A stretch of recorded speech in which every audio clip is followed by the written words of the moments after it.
She heard the radio crackle before she heard the scream. That's what people don't understand about war. Sometimes the sound comes in the wrong order. Sometimes terror announces itself before the pain arrives. Staff Sergeant Maya Reeves pressed herself flat against the Afghan mountainside, 300 meters from a dying SEAL team, and wondered if tonight would be the night her brother's ghost finally stopped haunting her. 7 years. 7 years since that phone call. 7 years since she'd held a folded flag and promised herself she'd never let another family receive one. The darkness around her was absolute, moonless, cloud-covered, the kind of black that swallows sound and hope in equal measure, but Maya could see everything. Through her thermal scope, the valley glowed with heat signatures, 10 enemy snipers, coordinated, professional, patient.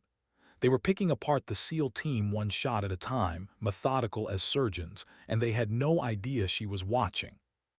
"Alpha Team, this is Overwatch. I can hunt them." Her voice was calm. Too calm, maybe. The kind of steady that comes from rehearsing a moment in your head for 7 years until it becomes muscle memory, until it becomes who you are. The response crackled back, desperate, disbelieving. "Who the hell is this? We need actual support, not." "Chief," she cut him off gently, not with anger, with certainty. "You're out of time. I'm moving now. Keep your IR strobes off and don't shoot at muzzle flashes. You'll give away your positions." A pause. She could hear him breathing, could hear the math happening in his head. 4 casualties in 3 minutes, 10 minutes until they're all dead. "Copy, Overwatch. The night is yours." Maya closed her eyes for just a second, felt the weight of those words. The night is yours. That's what her brother had believed once. That darkness belonged to the enemy. That thermal scopes and advanced technology made the Taliban invincible after sunset. He'd believed that right up until the moment a sniper's bullet found him during a night patrol in Kandahar. 23 years old, full of dreams, gone before anyone even heard the shot. She opened her eyes, pushed the grief down, locked it away in the same box where she kept all the other reasons she did this. There'd be time for remembering later. Right now, men were dying. Maya moved through the darkness like water, silent, fluid, every step deliberate. She'd been tracking these snipers for an hour, mapping their positions, understanding their pattern. They thought they owned the night, thought their thermal scopes made them predators. They were about to learn otherwise. The first shooter was 500 meters northeast, elevated position. Good line of sight on the pinned SEAL team. He was good, she'd give him that. Disciplined, patient, taking his time between shots, making each one count. She settled into position, controlled her breathing, felt her heartbeat slow. This was the moment people misunderstood. They thought snipers were ice cold, emotionless, but that wasn't it. You didn't turn off emotion. You channeled it. You let it sharpen you, made it into focus. Her brother's face flickered through her mind, smiling, laughing at some joke she couldn't remember anymore.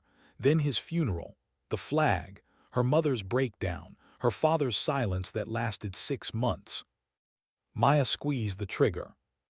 The first sniper dropped, clean, instant. He never knew what hit him, never knew the night had turned against him. She moved immediately, 20 meters east, new position. The enemy would be scanning for muzzle flash, looking for thermal signatures. But Maya had learned tricks they'd never imagined, learned them from a man who'd been hunting at night before these shooters were born. The second target was 400 meters south, overconfident, moving too much. Checking his phone between shots like this was just another job, like the men he was killing weren't someone's brothers, someone's sons. She put a round through his chest before he could scroll to his next message. 2 down, 8 to go, and the SEAL team below still had no idea who she was, what she was doing up here, why she was alone. The radio crackled again, the SEAL chief's voice, confused now, frightened in a way that made her chest tight. "Overwatch, we just lost 2 heat signatures from enemy positions. Was that you? Are you alone up there?" Maya didn't answer immediately. She was already moving, already tracking her third target, already calculating wind, distance, elevation, already remembering everything an old Marine had taught her about hunting in darkness. "Chief," she finally said, soft as a prayer, "just stay down, I've got you." She wondered if he could hear it in her voice. The grief, the determination, the 7 years of rage she'd forged into purpose. Probably not. People rarely heard what you weren't saying. The third sniper was the smart one.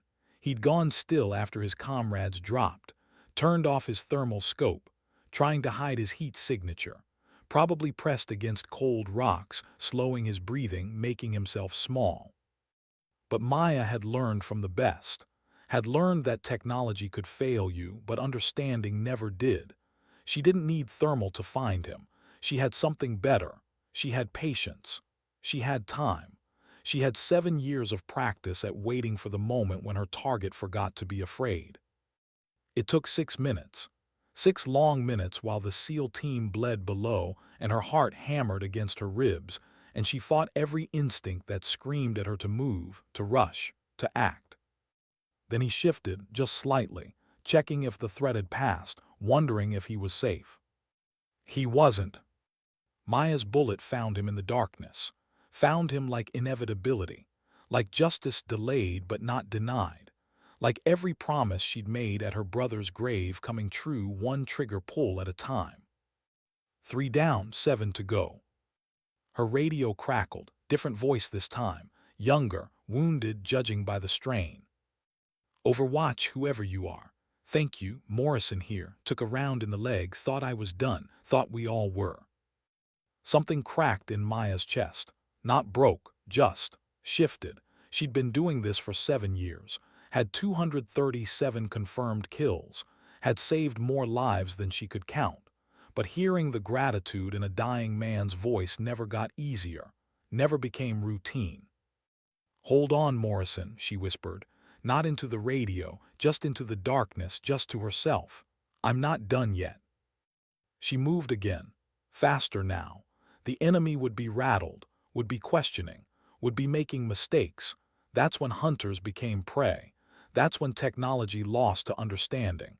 That's when 7 years of grief and training and purpose became the most dangerous thing on any battlefield. The fourth target was panicking.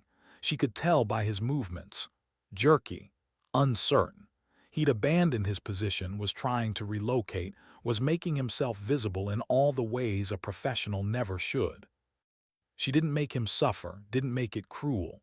One shot, clean, professional, the way her brother would have wanted it, the way the old Marine had taught her, with respect for the craft if not for the enemy.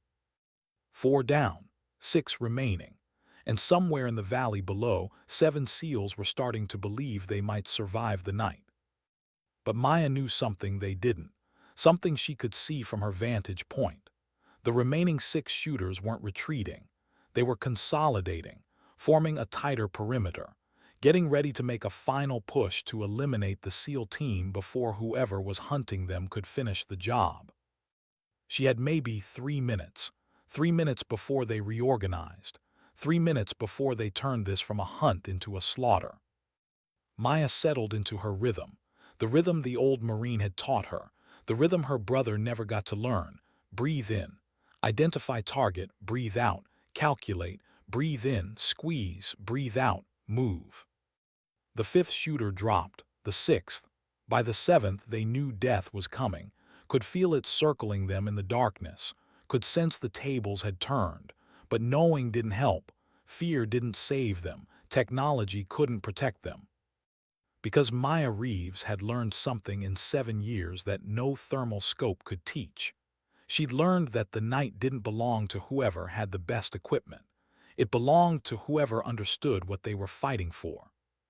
The 8th target tried to run, abandoned his position, abandoned his weapon, just ran into the darkness like speed could save him, like distance mattered when your enemy could see your heat signature from 800 meters away. She let him get 50 meters, let him think he might make it, then put a round through his spine, not cruel, just final, the way war was final, the way her brother's death had been final, no negotiation, no second chances. Two left. Why do some people survive when they should die? Chief Daniel Cross pressed his face against cold Afghan rocks and wondered if he'd finally lost his mind. 52 years old, 34 years in the Navy. Combat tour stretching back to Desert Storm. He'd seen impossible things, had survived unwinnable fights, but nothing in 4 decades of warfare had prepared him for this. 10 enemy snipers, thermal optics, perfect ambush. His team pinned down, dying, then a voice on the radio, calm, female, young, saying she could hunt them, saying the night was hers. Now 7 of those snipers were dead. 7.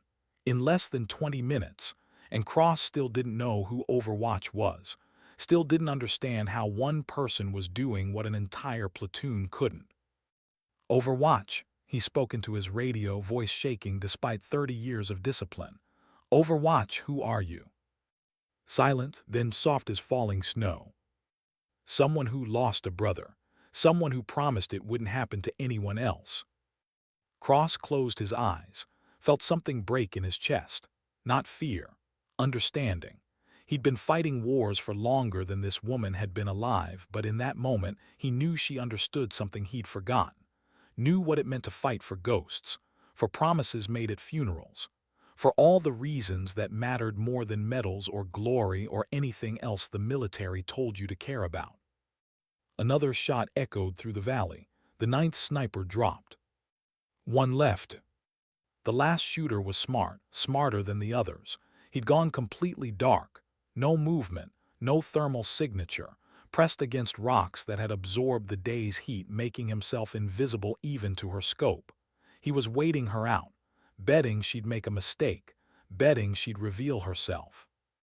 But Maya had learned patience from a man who'd spent 40 years hunting Spetsnaz operatives in the Cold War, had learned that sometimes the most important shot was the one you didn't take, the one you waited for, the one you earned through stillness and discipline, and refusing to let emotion override training.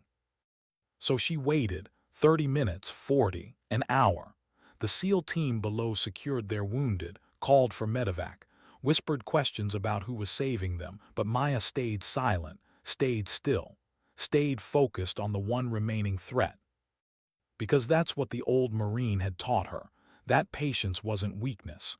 It was the highest form of strength, that anyone could pull a trigger, but only guardians could wait, could resist the urge to act, could trust that eventually everyone made a mistake. The last sniper made his at 4:47 hours, just before dawn, when darkness was fatting and he thought he might escape, when he shifted his weight just slightly, preparing to move, assuming the threat had passed. Maya's bullet found him before he could stand, found him like morning finds night, like truth finds lies, like promises kept find promises made. 10 shots, 10 confirmed kills, 0 friendly casualties after she'd arrived. The night had been hers, just like she'd promised. The medevac arrived as the sun broke over the Afghan mountains, Black Hawks thundering in, dust and noise and salvation. The SEAL team was extracted, their wounded treated, their dead honored, and through it all no one saw Overwatch. No one knew who'd saved them. Maya watched from her position, 300 meters away as the helicopters lifted off. Watched 7 men fly home who shouldn't have survived the night. Felt something in her chest ease. Not heal, just ease. Her radio crackled one final time. Overwatch, this is Chief Cross. I don't know who you are, don't know where you came from, but thank you. You saved my team, saved my men, saved. His voice broke. Saved me from having to write letters to their families, from making phone calls no one should ever have to make. Thank you. Maya closed her eyes, felt tears she hadn't shed in 7 years finally break free, not from grief, from something else, something she didn't have words for, maybe release, maybe redemption, maybe just the understanding that her brother's death hadn't been meaningless, that she'd forged it into something that protected instead of destroyed, that she'd kept her promise. Your brother would be proud, Cross said softly, like he could read her mind across 300 meters of Afghan mountainside. Whoever he was, Whatever happened to him, he'd be proud of who you became. Maya pressed her hand against the cold rocks, thought about a phone call 7 years ago, about a funeral where she'd promised to make things right, about an old Marine who taught her that the night didn't belong to hunters. It belonged to guardians. I hope so, she whispered, not into the radio, just into the wind. God, I hope so. She packed her rifle, erased her footprints, disappeared into the mountains like a ghost, like 7 years of training had taught her, like the old Marine said real operators did, not for glory, not for recognition, just for the mission, just for the promise, just for the knowledge that somewhere 7 families wouldn't receive folded flags, 7 mothers wouldn't break, 7 fathers wouldn't stop speaking. The sun climbed higher, the darkness faded, but Maya carried it with her, carried the night, carried the understanding that some people fought in shadows not because they loved darkness, but because they loved the light enough to protect it. That's what her brother never understood. That's what the old Marine had taught her. That's what she'd proven in an Afghan valley on a moonless night when 10 snipers learned that thermal scopes didn't matter, technology didn't matter. The only thing that mattered was purpose, was knowing why you fought, was understanding that guardians always beat hunters, always, without exception. By the time the sun fully rose, Maya was gone, vanished into legend. Another story seals would tell in bars. Another impossible rescue no one could quite explain. Another night when someone survived who shouldn't have. But Maya didn't need the stories, didn't need the recognition. She had something better. She had her brother's memory. She had 7 families who'd never know what she'd prevented. She had the understanding that promises made at funerals could be kept, had to be kept, were the only things in war that actually mattered.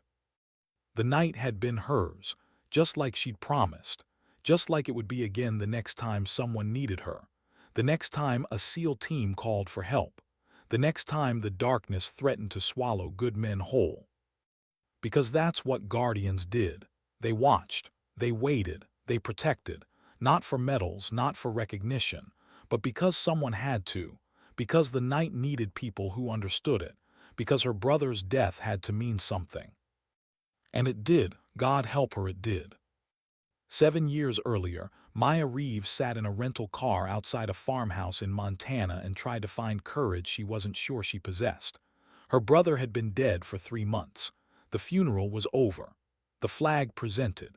The tears dried, but the rage remained. The helpless, choking fury at a world that took 23-year-olds and sent them home in boxes. She'd spent 3 months researching, following rumors, tracking stories, until she found him. The Marine they called Ghost, William Patterson, retired sergeant major, 153 confirmed kills, 40 years of hunting in darkness. The man who supposedly trained the best night snipers in American history. Maya knocked on his door not knowing if he'd answer, not knowing if the legends were true, not knowing anything except that she couldn't live with her rage anymore, couldn't survive her grief without transforming it into something useful, something that prevented other sisters from receiving those phone calls. An old man answered, 72 years old, silver hair, weathered face, eyes that had seen things Maya couldn't imagine. Sergeant Major Patterson. He studied her, long and careful, like he could see through her dress uniform to the girl underneath. The broken sister, the angry survivor. "You're here to learn," he said, "not a question, a statement. I'm here to make sure what happened to my brother never happens to anyone else." Patterson was quiet for a moment, then stepped aside, opened his door.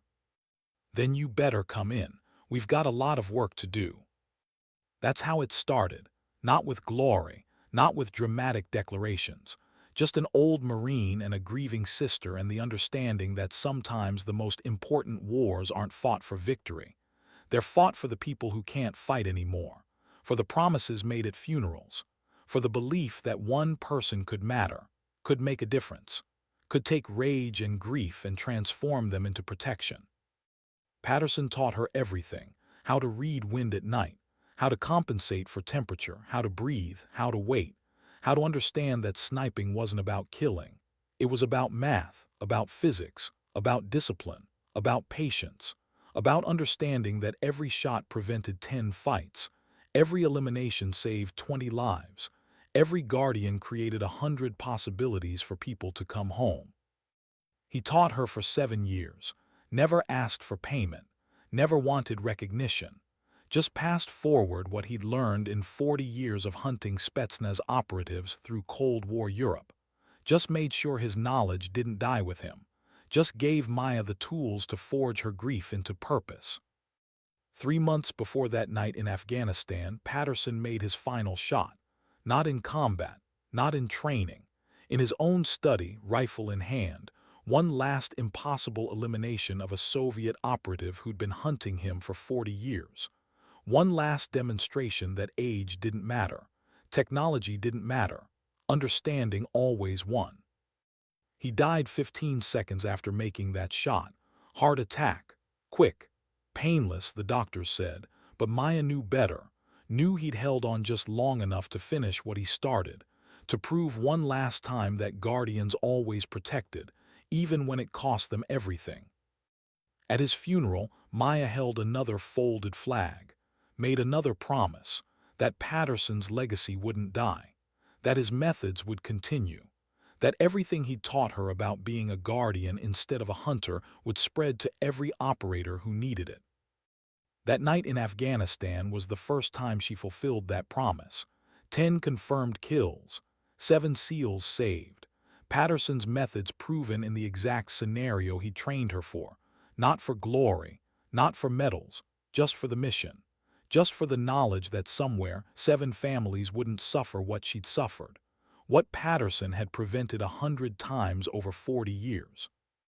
6 months after Afghanistan, Maya stood in a Pentagon briefing room and tried not to fidget.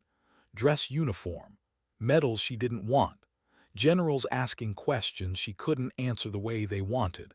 They wanted to know about equipment, about technology, about thermal scopes and rifles and gear. They wanted to know how they could replicate what she'd done. But that wasn't the answer. Equipment didn't save the SEAL team. Purpose did. Understanding did. 7 years of grief forged into discipline did. Ma'am, a 1-star general leaned forward. With all respect, we're trying to understand how one operator eliminated 10 hostiles in thermal-equipped positions.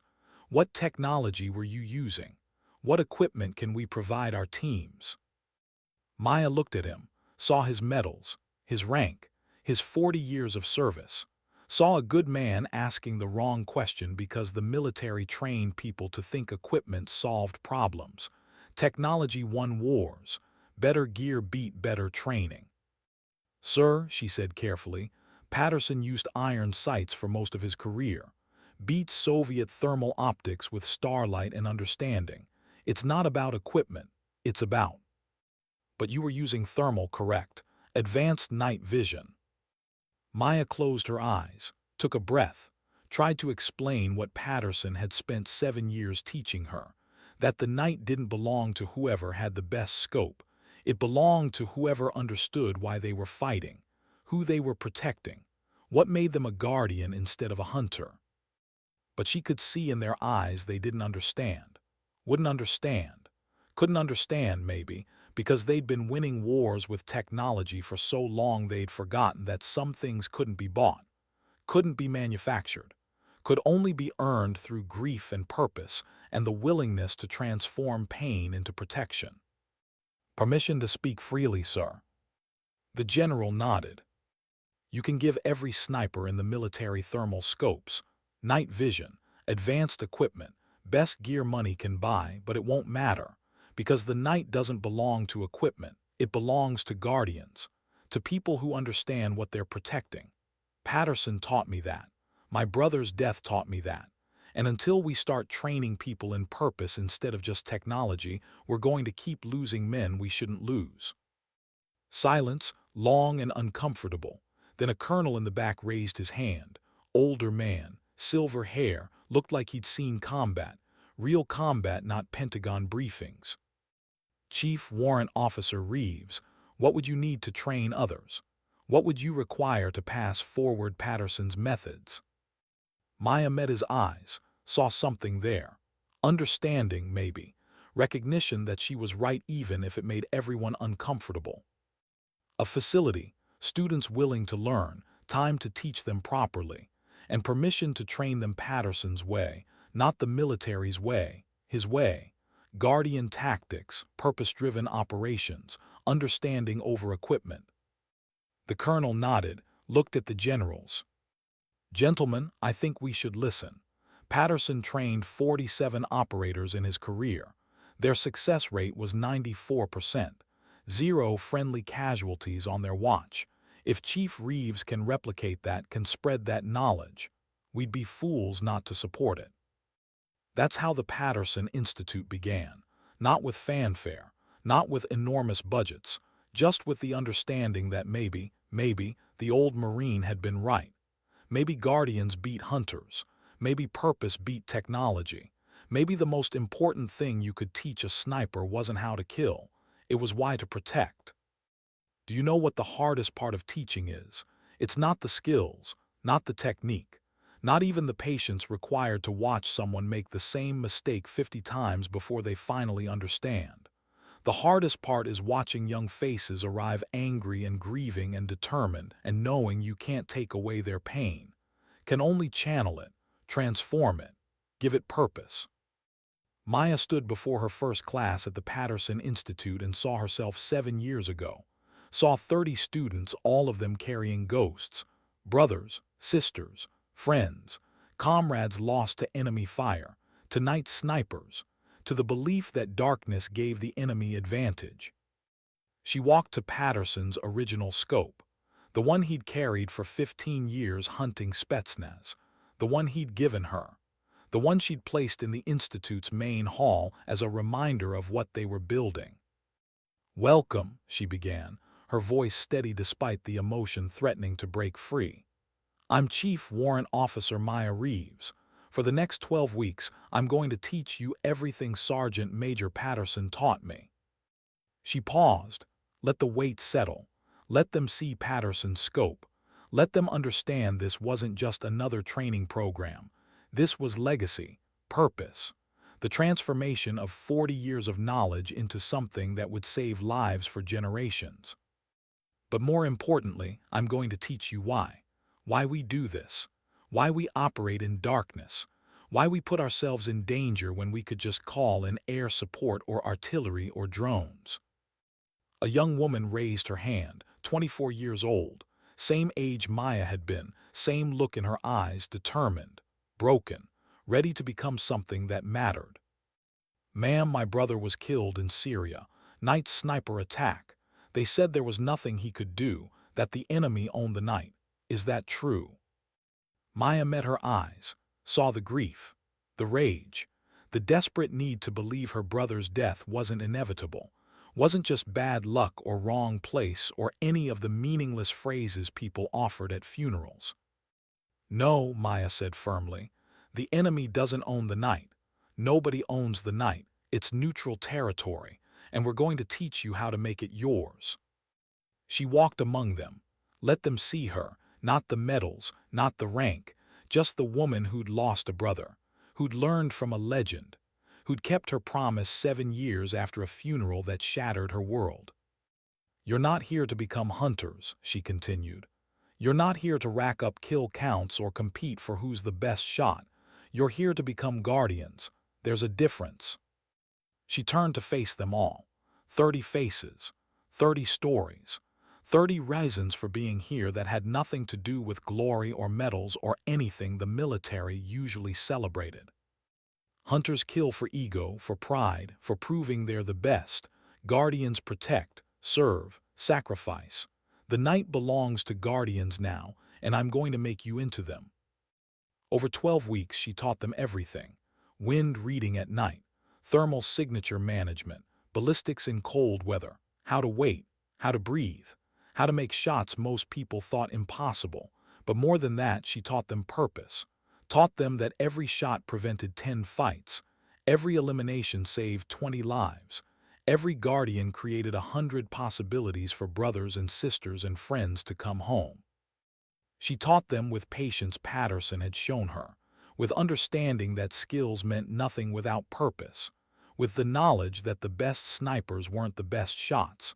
They were the ones who understood what they were protecting, who remembered why they started, who transformed grief into discipline.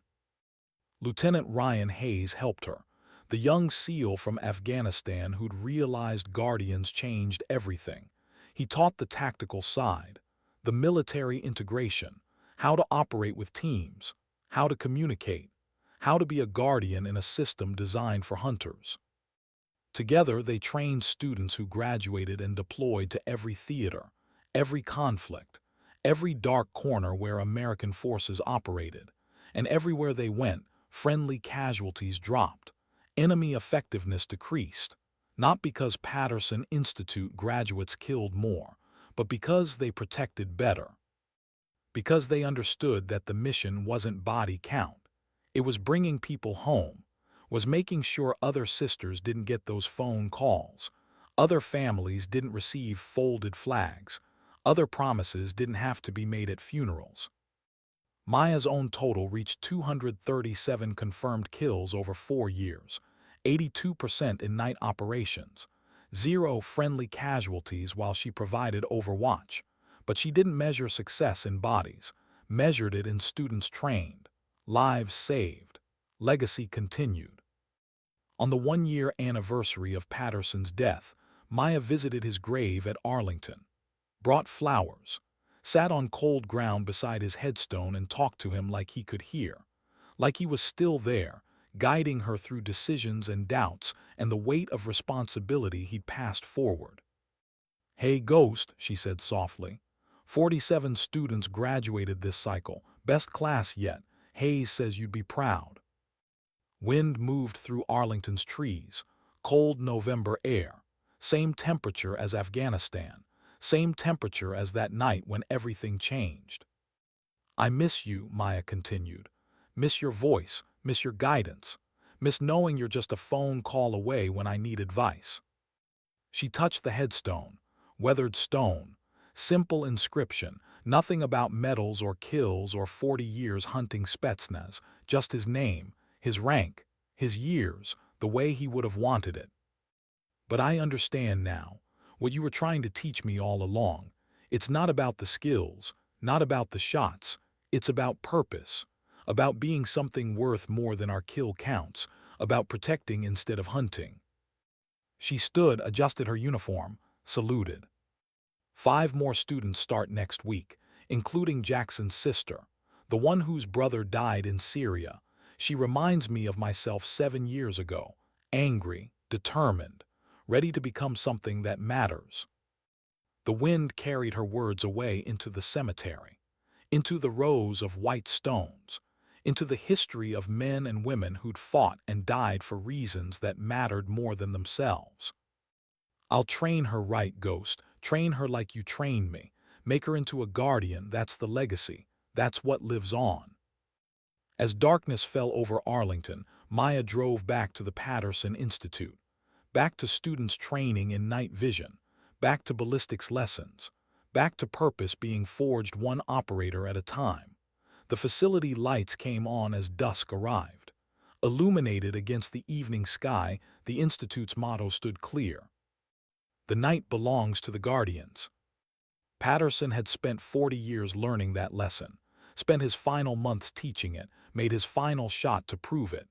Now 127 graduates carried it forward, soon to be hundreds, then thousands, each one trained in his methods, each one understanding they weren't just snipers, they were guardians. The enemy still operated at night, still used thermal optics, still thought darkness gave advantage. They were learning otherwise, learning that American forces had their own night hunters now, had guardians who understood darkness better than technology could teach, who operated with purpose that beat pride every single time. Maya stood in the observation tower, watched her students below, felt Patterson's presence in every lesson, in every moment when someone learned to thread a bullet through impossible angles, in every instance when understanding triumphed over equipment. She pulled out her phone, looked at the last text her brother sent, 7 years old now. Simple message sent hours before he died. Love you, sis. Wish you could see the stars here. They're beautiful. Talk soon. He never got to talk again. Never got to see those stars one more time. Never got to know his death would save hundreds of lives, would create a legacy, would forge his sister into something that mattered. I see them, Maya whispered to the screen, to the memory, to the ghost that had driven her for 7 years. I see the stars, brother, and I'm making sure everyone else gets to see them too. That's the promise. That's what you died for. She pocketed her phone, turned back to her students, to the future, to the legacy that would never die as long as someone understood that protection mattered more than glory, that purpose beat pride, that guardians were worth more than hunters. The darkness deepened, students trained, the legacy continued. And somewhere in that night, Maya could have sworn she heard Patterson's voice one last time, faint, distant, but clear. Good girl, keep watch. The night belongs to the guardians now. Make sure it always does. She'd make certain. That was the promise. That was the legacy.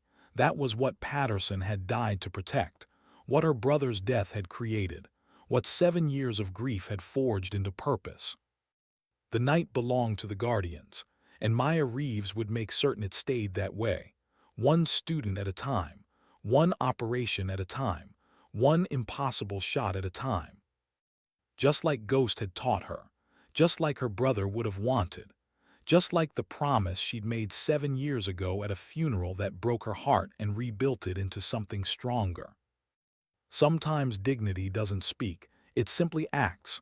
Sometimes protection doesn't announce itself. It just watches, waits, stands guard in darkness while others sleep. That's what guardians do. That's what Maya had become. That's what she'd teach others to be. The night was theirs now, and it would stay that way, forever. Because promises made at funerals must be kept. Because grief transforms into purpose. Because one person can matter, can make a difference, can take rage and pain and turn them into protection. That's the lesson. That's the legacy. That's what lives on when everything else fades. The guardians watch, and the night belongs to them. Always.